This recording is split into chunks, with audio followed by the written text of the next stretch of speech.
Assalamualaikum warahmatullahi wabarakatuh. Salam sehat dan bahagia untuk semua. Jumpa lagi dengan saya, Ibu Rimta Zalsalina. Kita akan belajar materi IPA kelas 9, Kurikulum Merdeka. Bab 2 tentang sistem koordinasi, reproduksi, dan homeostatis manusia, yang terbagi ke dalam 3 subbab, yaitu sistem koordinasi manusia, reproduksi manusia, dan homeostatis manusia. Nah, pembahasan tentang sistem koordinasi pada manusia tersusun atas 3 sistem organ, yaitu sistem saraf, sistem indera, dan juga sistem hormon.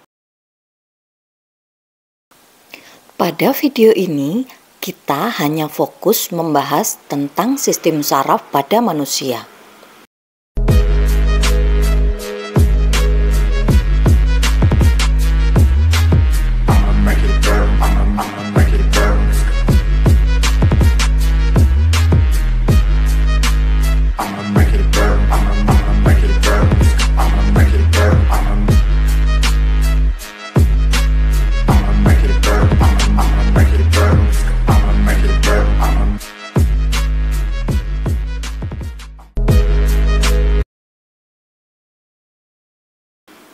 Sistem saraf bertanggung jawab untuk mengontrol dan mengkoordinasi semua bagian dari tubuh kita. Fungsinya untuk menerima, mengolah, dan merespon rangsang baik dari dalam maupun dari luar tubuh. Sistem saraf tersusun atas jutaan sel saraf atau yang disebut juga dengan neuron. Coba kalian perhatikan di sini. Ada gambar struktur dari neuron. Yang pertama ada soma atau disebut juga dengan badan sel. Badan sel ini berbentuk bola dan berisi nukleus. Selanjutnya ada dendrit. Dendrit berfungsi untuk menerima impuls atau sinyal dari sel lain dan dikirimkan ke badan sel lain. Kemudian yang ini ada akson. Akson fungsinya untuk meneruskan sinyal dari badan sel ke sel yang lainnya. Kemudian ada sel squam. Sel squam ini berfungsi untuk membentuk selubung mielin. Lanjut, yang ini selubung mielin berfungsi untuk mempercepat jalannya impuls dan melindungi akson. Kemudian ada nodus Ranvier, yakni bagian akson yang tidak dilindungi oleh selubung mielin. Dan fungsi dari nodus Ranvier yakni sebagai tempat masuknya ion. Kemudian yang terakhir ada sinapsis. Sinapsis adalah ujung akson yang berfungsi untuk menghubungkan antar sel saraf dengan sel lainnya. Berdasarkan fungsinya, neuron ini dibedakan menjadi 3 jenis. Yang pertama ada neuron sensoris. Fungsinya untuk menghantarkan impuls dari organ sensor ke saraf. Kemudian yang kedua ada neuron motoris.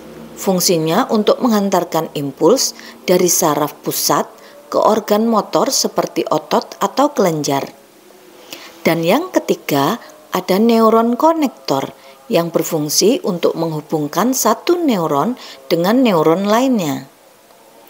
Sistem saraf pusat pada manusia ini meliputi otak dan medula spinalis.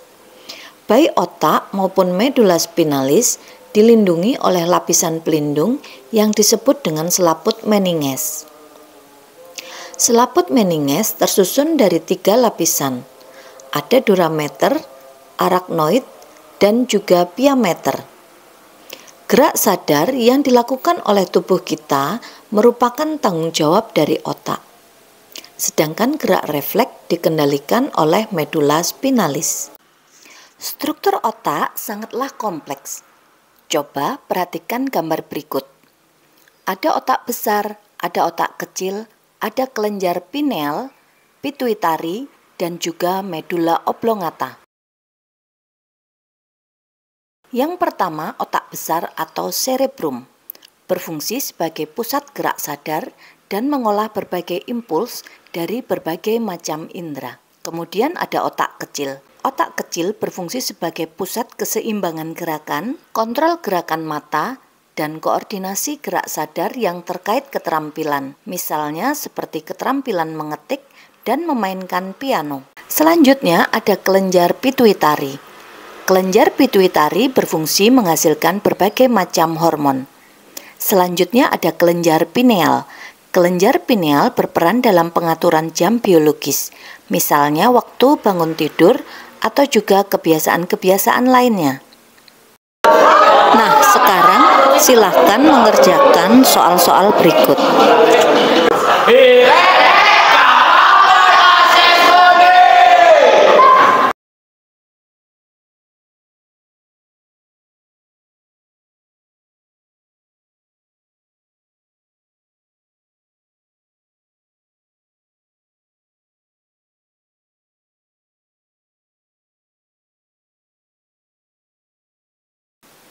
Baiklah, itu saja pembahasan tentang sistem saraf pada manusia.